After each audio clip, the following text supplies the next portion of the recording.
It's what I get to express every day with my documentary films. I'm so blessed. You get to tell and stand up for the world and stand up for you are and get your message. I have the freedom.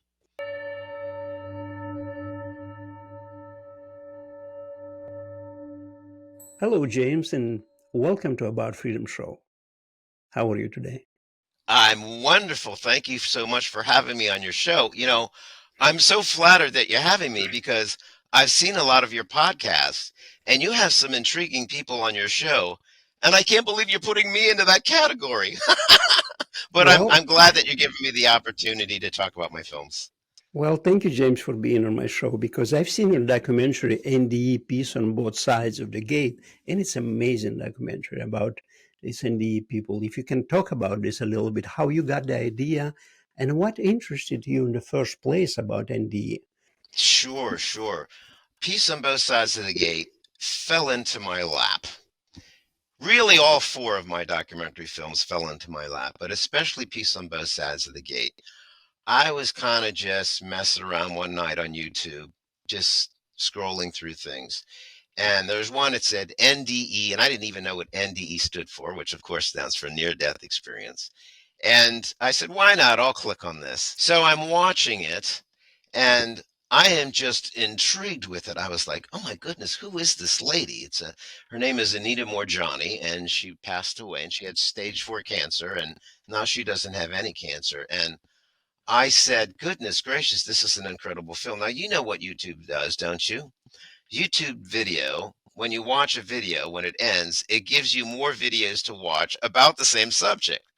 So I said, sure, I'll watch a couple more. And I clicked on the second one, but in between the first and the second one, it started to hit me already, Sergey. I said, I'm making a connection here between the near death experience and the blood that runs through my body that makes me the man that I am today. Something is clicking here. So I watched the second one, and here's this eloquent gentleman talking about his near death experience, which came about from a suicide attempt. He had had a terrible life where his mother had actually threw him away in a garbage can. Chris Batts, yeah? Oh, you got it. It's Chris Batts. That's Yeah. right. And I was watching this, and then it hit me. I said, you know what? This is my next documentary film. It's my third of 4 documentary films so far. And I said, I've got to do a documentary film on that. So I didn't know how I was going to do it. I started to study near death experiences like crazy. I was watching YouTube videos. I was reading material on it, and I had to engulf myself in it. Before I even started principal photography, I really had to know the subject, which is exactly what I did. And I started to call around, and I kind of developed a speech or a pitch, really like a pitch, if you will. And I was calling and emailing and saying, hey, I'm doing a film on near death experience. Would you like to be involved in it? Do you want to be a part of it? And I got the same answer from everybody, which was just absolutely not. And I'm like, goodness gracious, what am I doing wrong? So one of the people that I tried to reach out to was Chris Batts. I found him on Facebook. I actually Googled him, and I tried to find him on LinkedIn and Twitter and all those things, but I found him on Facebook. And he did not answer right away because, he probably gets a whole bunch of messages a day about a near death experience. So I kept trying, and the person who answered me back a lot of people answered me back, but it was Dr. Bruce Grayson. And he said, hey, James, I'm sure you're a nice guy. But we here in the near-death community, near-death experience community, we have issues with some documentarians. They make it like a smear campaign against us, like we're not real. And I don't like that. So I'm just a little bit on edge about that, but I'm going to back out. So when I heard that, I said, well, I didn't know they had this mindset. So I kind of pivoted and I said, I'm going to have to approach this in a different way. And I said, hey, this documentary film is going to be objective. I'm not going to slant it or point the audience toward a certain way. It's going to be objective. They'll watch it and they'll make their decision about the near-death experience. So with that, I tried again. I tried to reach out to more people. And let me tell you how that went over, my pivot. Uh, do you remember General Custer's last stand at Little Bighorn? Yeah, my attempt didn't go that well. I was still getting no's, no's, no's, no's. But in that time, Chris Batts finally texted me back, and we went back and forth a little bit, and he finally agreed to a telephone call. So I called him up, and he must have seen my sincerity as a documentary filmmaker, and he read between the lines. And he was the one who orchestrated getting Sharon Milliman, which I know she was on your show, and the others. So that's how it came to be. We probably should kind of define NDEs a little bit more. Your audience probably knows about them, but for anything, I mean, this is what I tried to define in the film. What exactly is an NDE? This is a person who dies, their heart stops, they're not breathing, and they are quote unquote dead for 20 minutes, whether that be on an operating table where they're trying to revive them, or maybe they were in a car accident and it's an hour and a half or what have you. But the time in between their heart stops and before it started again, this is the near-death experience. And what in the world happens during that segment? Well, as you know, there's many different things that happens, and they go to a place, and this place has several different names. The most popular name is Heaven.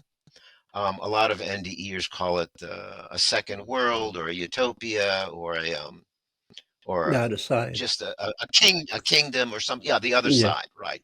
So how are they getting there? Well, I believe your guy had one where he saw a little bit of light, and it got bigger and bigger and bigger. All right, that I hear a lot. I also hear a lot of them going through a tunnel, like through a vortex to get there. A lot of them are on an operating table, and they rise out of their body, and they're looking down, and they see the surgeons and the nurses trying to revive them. They see themselves. So there's many different ways that they get there. And I had always wondered about that, and it was explained to me very well that we're all unique individuals. Okay, so each near death experience is a little bit different. All of the stories that we hear are not the same, and they're not the same for a reason, and they shouldn't be.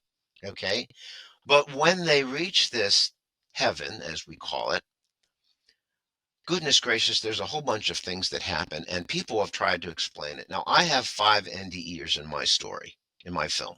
Okay, I was actually listening to another story. It wasn't one of the NDEers in my story, and she tried to explain it. She said, hey, listen, think about the most loving feeling you've ever had in your life, whether that be a person or an incident or experience or something that just was so much like is your number one love experience.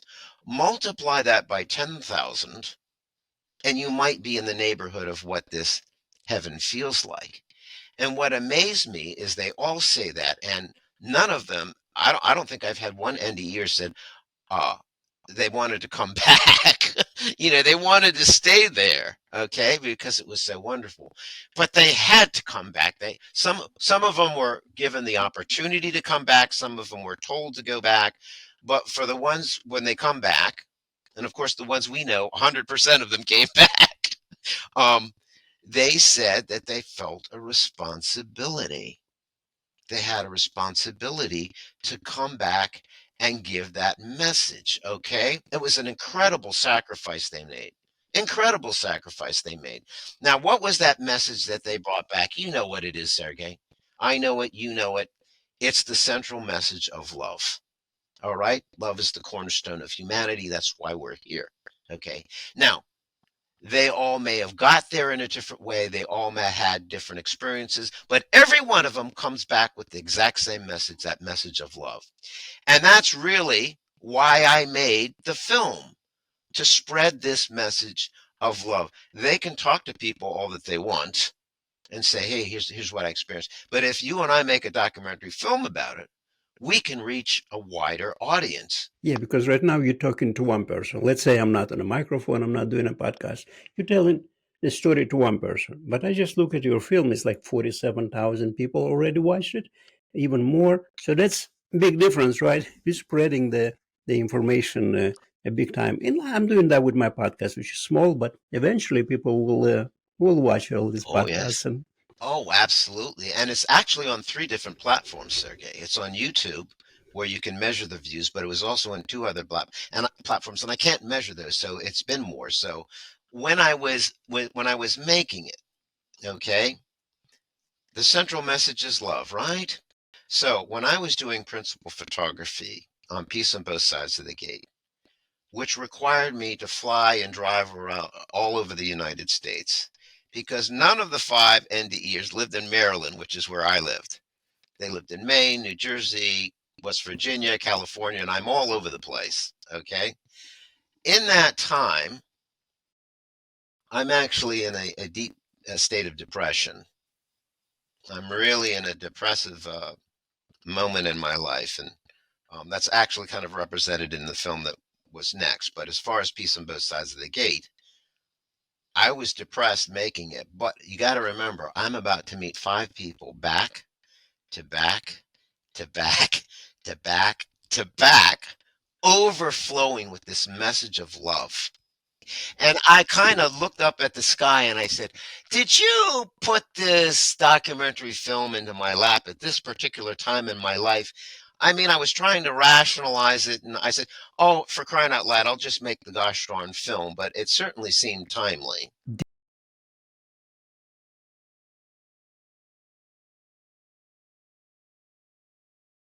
My mouth.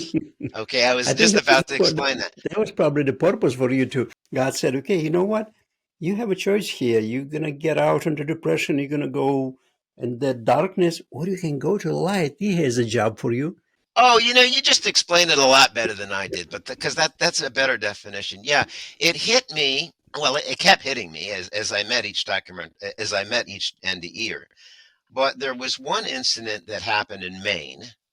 I was interviewing Peter Penagore, and I'm in a chair, and he's across from me, and I'm interviewing him. We're talking while he's doing all the talking, and the three cameras are all pointed at him, not pointed at me. And he was talking about his NDE, a portion of it, which had to do with a life review. Now, as you know, many NDEers have a life review. Some of them do not have a life review, but Peter Yeah. had a life review. And he had in it, he was telling me a portion. He said, I was shown the hurt and pain that I caused a few people in my life, but I was shown that hurt and pain from their perspective. Now, I remembered that you interviewed Carlos Vivas, and Carlos Vivas talked about that. Your interview with David Seich, I'm not sure how to pronounce his last name. He David wasn't an Such, NDE. Such, Such, okay. Such, yeah. He didn't have an NDE, but he researched it, and he mentioned that too, right? That feeling of the pain that they felt. So I'm driving home from Maine, and it's all I could think about. And when it happened, I was just like frozen. I was just like, do you remember when you were interviewing Franco Romero and you said you got goosebumps? Yeah. Oh, well, I got those I got those goosebumps too when I was talking to Peter Pettigrew. I'm driving home from Maine, which is an 11-hour drive, and I said, and all I could think of was,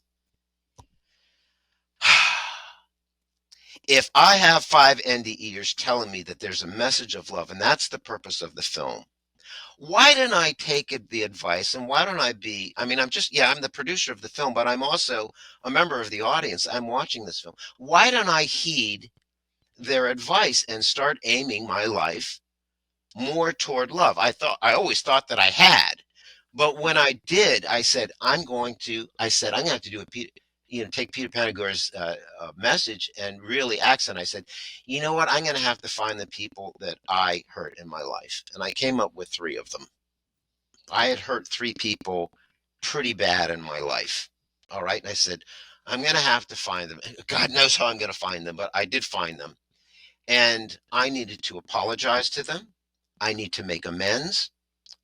Need to say I'm sorry, because when I have my experience in this heaven, in this other world, I don't want to feel that. Well, I probably will anyway, but I didn't want to feel that pain that they were feeling. I wanted to take care of it while I was here on Earth. And that's when I got out of my depression. When I was seeking out people, one in particular was very in tune with the depression that I was having, and it got me through it. And it was just like a wonderful, wonderful, wonderful thing. And yes, peace on both sides of the gate, making of it helped me out of my depression. I want to ask you, except getting you out of depression, what else this making of this documentary do for you, for your soul, for your personality? Sergey, my mission in life is to make a positive difference in this world. It has been that way ever since I was a little kid. With my camera, I am able to do that. And that is a lot of inspiration comes from that. Oddly enough, all four of my documentary films, the subjects of all my documentary films, they come to me. I don't seek out the subjects of my documentary film. They land in my lap, as did Peace on Both Sides of the Gate. And I think it seems to be better that way because I'm always trying to do messages of love and stuff like this. But in the last film, the subject certainly isn't love there. It's about covert narcissism, which is a terrible subject. But I had to make the film because, if you haven't guessed by now, I'm a victim of covert narcissism. So that's what developed me. But there's an antinomy here, Sergey, and I wanted to ask you about. I know you're the interviewer, and you're supposed to ask me questions, but I want to ask you a question because I've seen you interview, and I've noted that you're a very good listener. I think I'm a good listener because I don't speak very well English, so I'd rather listen. Well, it brings up another incident. Well, not another incident. It brings up another fact. Um, I haven't told you about my first two films or my fourth film, but there's something that all of the characters in all four of my films have. In the first film, it was about three individuals who were very, very brave. The second film is about a family of four, and they're an incredible family. Peace on Both Sides of the Gate is about five people who sacrificed heaven to come back to give us this message. Okay. And then in my last film, which is called Running with the Covert Narcissist, which is a very difficult subject, that is on three individuals. All the people that I'm talking about right now, they all have something in common, and that is bravery. Okay. I did not pick these subjects at random, Sergey. I studied them. All right. I said, I want to get people who warrant having a film made about them. So it wasn't at random at all. I believe that every person that I've just mentioned, three, four, five, three, whatever the number is, when they wake up in the morning and they go to their bathroom mirror and they look at themselves, they see bravery. Okay. They don't see cowardice. They don't see shame. These are people that I want to make films about. All right. And maybe that has a little bit to do with the antinomy. I don't know. Okay, you already told me about the NDE documentary, but what inspired you to make the Narcissist documentary? While I was inspired to make the documentary because I'm a victim, but it happened while I was making Peace on Both Sides of the Gate. Remember, I told you that I was flying all around and I was depressed, and they Yeah, got me out of the depression. I'm certainly not going to tell you the story of covert narcissism, but um, it affected me greatly. but I got nobody's gonna, into this. James. No, nobody's gonna hear this. Only you're gonna tell me. Just another 100,000 people. That's all. Oh, nobody's gonna. Aren't you funny? I'm sorry. Aren't you funny? Well, I'll tell you what. I'll touch on it so it doesn't make it look like I'm because I can talk about it for days, and you don't want to have me talk about it. I know I can tell you this much. Running with a Covert Narcissist is the most important film that I've ever made of the four. And if I have somebody who's seen all four films, I'll ask them. Or if I have four films and they go, "Hey James, yeah, you made four films. I tell you what, I'll watch one of them. Which one do you want me to watch?" I'm going to say, "Watch Running with the Covert Narcissist because that's the most important one. It's the most important thing I've ever done in my life was make that film." And it was a departure from my other three films. And by the way, I'm going to answer your question about what covert narcissist is. I know you're chomping at the bit, but it differs from Peace on Both Sides of the Gate and the other two in the fact that those other three films are lovely to watch. They're about perseverance and everything, and it's a little bit of a struggle. But when you get to the end, you feel good. And that's what I want everybody to do. I want them to watch a documentary film and feel good and make them think about thinking outside of the box. Running with a covert narcissist is difficult to, it's not fun to watch, but it's very important to watch. But it does go up at the end. You do get a positive yes feeling at the end. So it differs from the first three films. It also differs in another important way, Sergey. I had actors in Running with a Covert Narcissist. Now you're saying, well, wait a minute, then it's not a documentary film. If you have actors, it's not a documentary film. Aha, it is a documentary film. It's a recreation of the events with actors. It's exactly what it was. Here's what happened. I was advertising about covert narcissists or victims of covert narcissists. Who wants to be in my film? It was a cattle call of people on many different platforms, on Facebook, LinkedIn, Twitter. They were all like, I want to be in your documentary film. I want to explain it. Because most actors are narcissists, so you got a lot of talent there. Oh, okay. Well, very good, very good. So I had to narrow it down to three. And what I did was, and I'm getting to the acting thing, all right? I called them on the phone and I said, I want you to tell me your story of covert narcissism from beginning to end. Don't leave anything out. But I want to tape record you. I said, can I tape record you? Of course you can tape record me. So I tape recorded them. And from the people that some of them talked for an hour, some of them talked for an hour and a half. One person talked for over 3 hours. Oh my And gosh. I took those, I took those and I made it into a shooting script. All right. From the shooting script, the actors, I actually had a casting director choose the actors. They said those words. So, Sergey, it is a documentary film. The words that they say are almost exactly word for word, firsthand of what they said. Okay, so what in the world is a covert narcissist? Why would I make a film about it? A covert narcissist, you know them, Sergey. They're in your life, they're in my life, they're in everybody's life. They're very difficult people to see. Okay, when you meet a covert narcissist, they are absolutely charming people. Okay, they have an aura about them as like, oh my goodness, I want to be just like you. You've got the world by the tail. You're such a positive person. You help. That is a huge facade. And behind that facade is a person who has low self-esteem. They don't even like themselves. And what happens is if you penetrate that facade and you challenge them, you're toast. All right. Now I'm going to look you straight in the, I know that we're on a webcam. I'm going to look you straight in the eye, Sergey, and tell you something. A covert narcissist will stop at nothing to destroy you. Okay? They will go to any length. There's nothing that's going to stop them, and I'll tell you why. Once you challenge them, you've exposed them. You really haven't even exposed them to the public, but you've exposed them to yourselves. And they have no choice but to destroy you. They're going to discredit you. They're going to make you look just terrible to the public. They're going to make you feel terrible about yourself. They're going to paint you as somebody who's off kilter to your colleagues, to your friends. Not your true friends, by the way. Your true friends are going to see right through them. But when I actually, we all challenge our narcissists usually by accident. I challenged mine by accident. I had known her for 5 years. She was a friend of mine, and I didn't know what I had done. I didn't even know what a covert narcissist was until Peace on Both Sides of the Gate, when I met somebody and they explained it to me. Okay, and when I did that, I was toast, and that's what sent me. She did a number of things, and that sent me into that depression.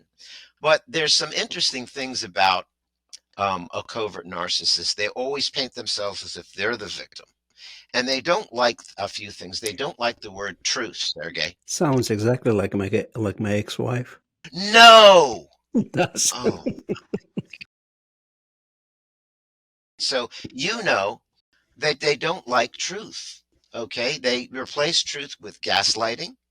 They replace it with manipulation. They replace it with projection, button pushing, word salad. All those things are explained in the film. And here's the interesting thing about running with a covert narcissist. All right, I have 3 professional therapists who specialize in covert narcissists in the film. I traveled all up and down the East Coast to find them. Okay, and you'll see a scene in the movie, and then the therapist will pop in and explain that scene.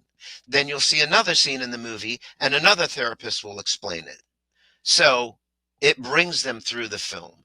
But truth, you see, all that's what a documentary film is about. It's about truth, right? And truth conquers jealousy. Truth conquers cowardice. Truth conquers hatred, and they don't like truth. And I, this was something I was at the near death experience community conference, as I told you. I met a lady. Her name is Patricia Grabow, and she's an NDEer, and she's an author. She wrote a book, among other things. I bought her book, and she says this: truth is not beauty, but the longing for it is. All right. And she also says truth is like a lion. Set it free, and it will defend itself. And that's certainly what happens, because we come out of that depression. Okay, let me get to let's get to the bare bones, shall we, Sergey? You want to know why I made the film? I made Running with a Covert Narcissist because I wanted to teach the world what it is, because a lot of people don't know what it is. I think only 4% or 5% of the populations are covert narcissists. I wanted to explain it what it is. I wanted to make uh, uh, the victims of that, people like you and me, know that we're together. Okay, that we stand together and that we're not alone. But the most important thing was, and this explains the cattle call. Remember, I told you there was a cattle call of people who wanted to be in the film? Couldn't figure out why. Well, I found out why. A victim of a covert narcissist. Well, I am now a survivor. It took me over a year to go from victim to survivor. Well, next documentary is going to be a survivor of a covert narcissist. Absolutely, absolutely. But you know that we can't explain it to our friends and our colleagues of what happened to us. We can't do that. Okay. It's going to make us look like the disturbed person that the covert narcissist paints us to be. And the covert narcissist knows that. They know that we can't say it. But that's why I had a cattle call, because a documentary film does explain it. It's a different medium. Okay. I can explain it in a documentary film, but as a person, I can't come to my friends and colleagues and tell them what happened. I never did. My good friends knew, and the same with all the other victims of covert narcissists. They couldn't tell it, but the film could. Okay, so that was the picture, the depiction of that film. Now, here's the last thing about Vic.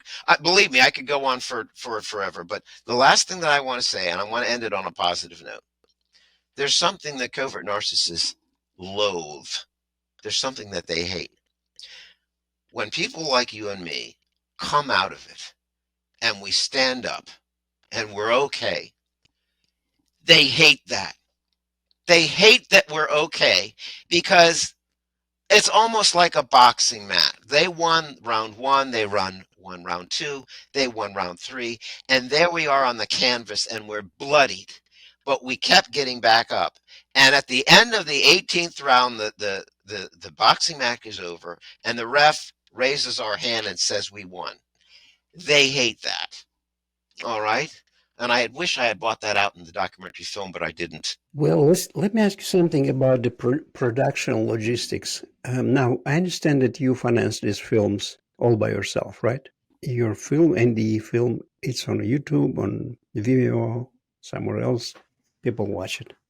How about the other films? Do you send them to the festivals? How do you get people to see your work?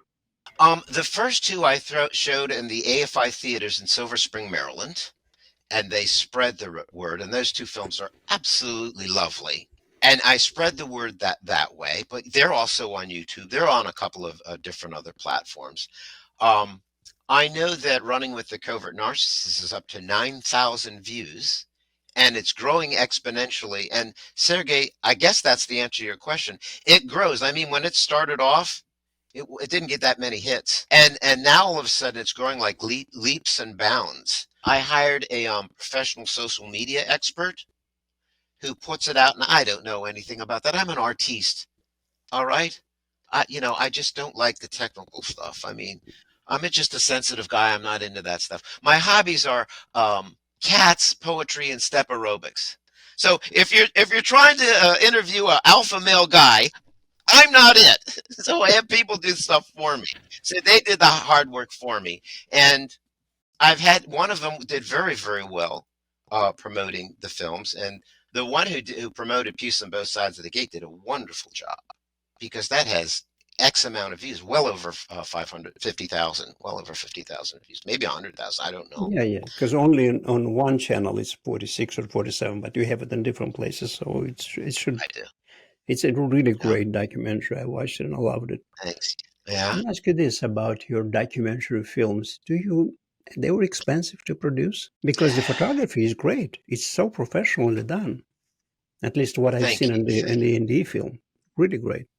Did Thank you you. had a Thank you. cameraman, or you do everything by yourself? All me. Well, there were a Mhm. couple of assistants I had. Mhm. Um, but no, the way I make my living, and we didn't even discuss it, and I don't want to discuss it because we're talking about documentary film, is I'm a videographer. All right. I film things for a living. Okay. I do a lot of weddings. I do a ton of weddings, and that the money that I make from that funded the documentary Yeah. films because the documentary films come from my heart. I'm not interested in Yeah. making a penny. Hey, when I'm sitting in front of my edit suites, all's right with the world, baby. I'm where I'm supposed to be. I Yeah. found my purpose. I'm so darn lucky. Even when I shoot weddings, I'm like, every week I get to tell a story of love. I get to Right. paint it. I've been doing it for 35 years. We're lucky. We're two lucky individuals that we found. I mean, I don't even call it work. It's just, it is. Now, there's a point that I wanted to make here, Sergey. I didn't want you or anyone in the audience to think that I'm just wonderful, well-rounded person. Okay, I have tons and tons of fallacies. We can certainly do another podcast on all of the holes in my life and all the challenges that I have. I didn't want to have anybody to get that impression. See, James, we're not talking that much about you. We're talking about your work.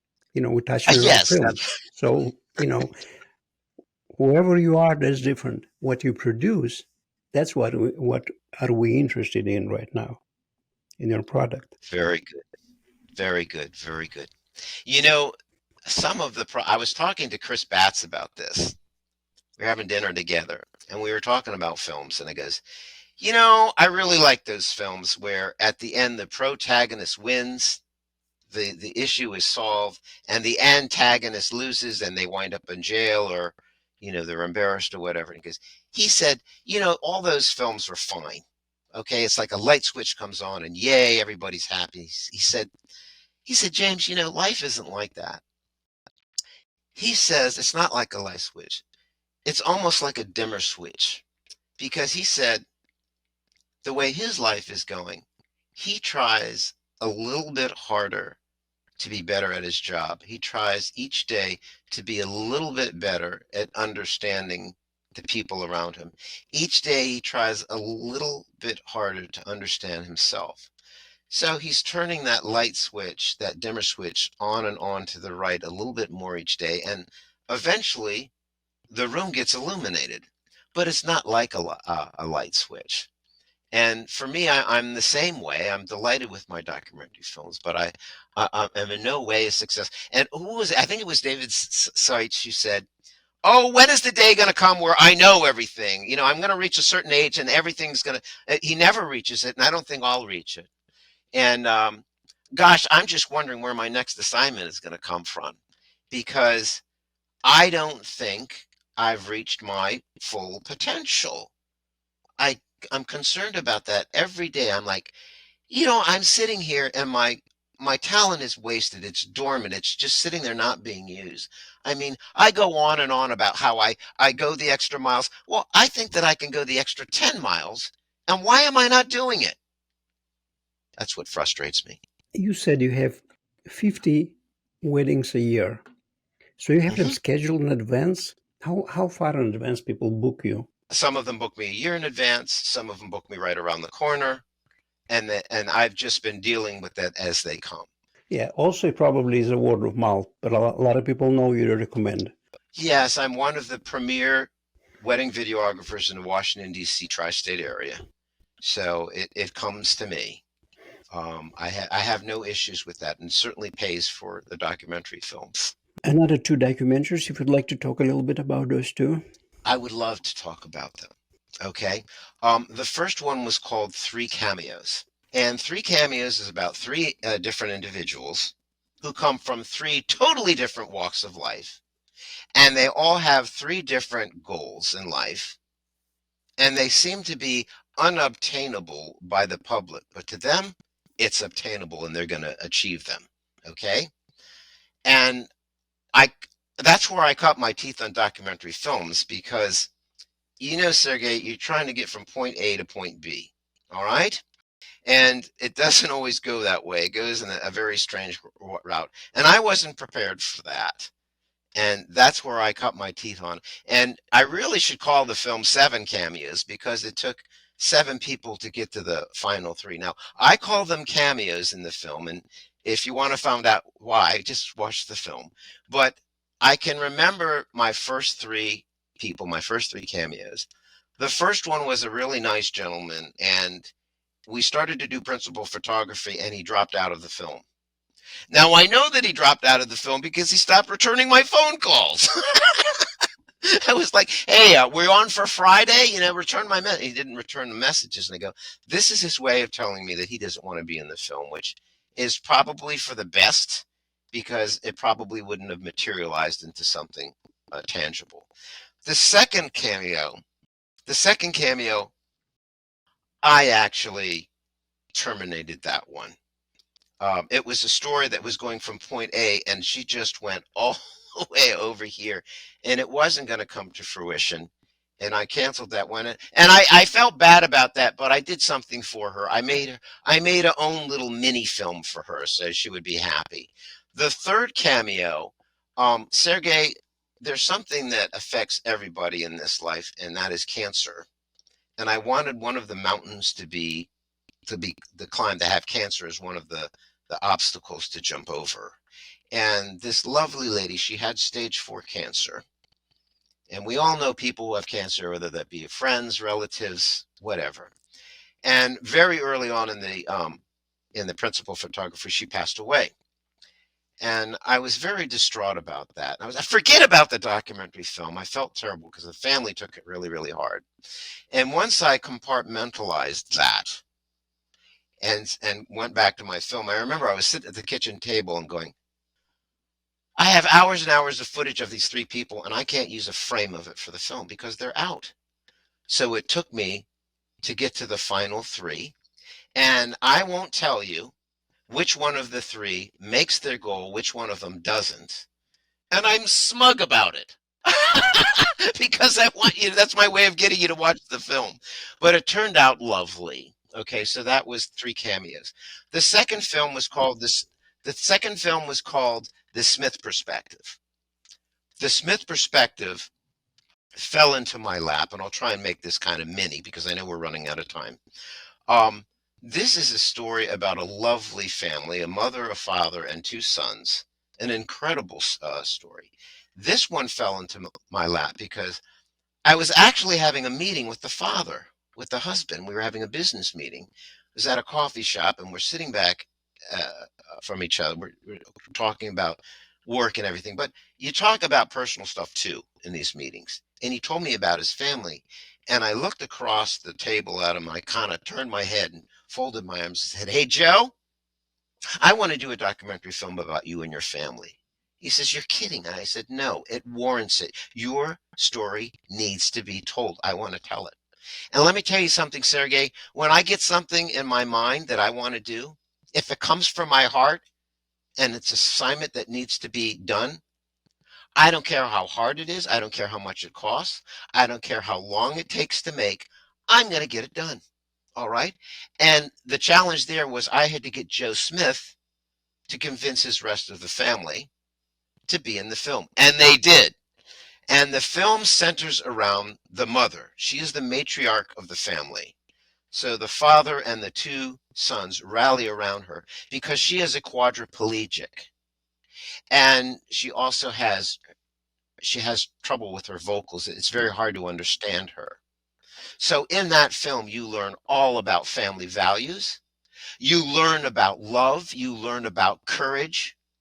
And by the end of the film, when the end credits are rolling and the music is fading to black and the screen fades to black, you go, I think I need to take a look at my life and maybe change some of the priorities. What should be on the front burner and what should be on the back burner. And, thing like materialistic things, you realize they should be on the back burner. That film was shown in the AFI theaters. And here's the thing. When the movie ended, the lights came up in the theater. All right?